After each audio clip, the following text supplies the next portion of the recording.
So,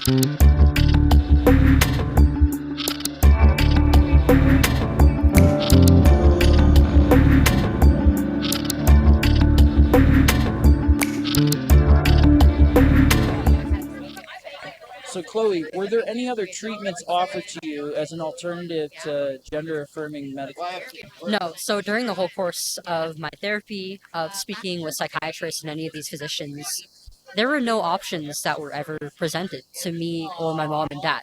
They always just went along with what I said about being a boy, about wanting these interventions, and they never pushed back. They never really asked why. They never dove deep into it, and they never offered any alternatives. I was never, I mean, say for one doctor telling me that I should wait till roughly about a year after.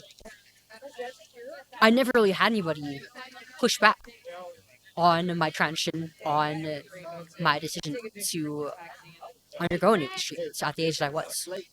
I mean, it was just incredibly irresponsible on the part of these adults who were supposed to help my mom and dad through raising me, to help.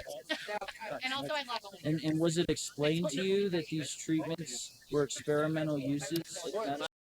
I don't think the term experimental was ever really used during any of these consultations.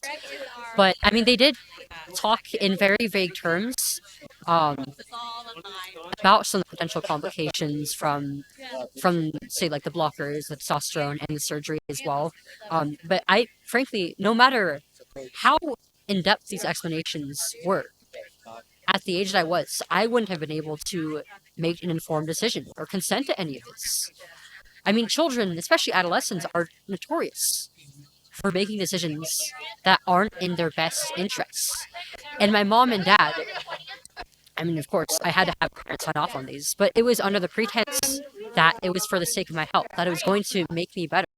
And that's just a part of my identity. My mom and dad were told that without this, I could become suicidal. I could die. It could be a matter of life or death for me, which wasn't true. I wasn't suicidal. And I could have grown up perfectly fine and perfectly healthy without any of this. Absolutely. Absolutely. Well, thank you for your time. Thank you.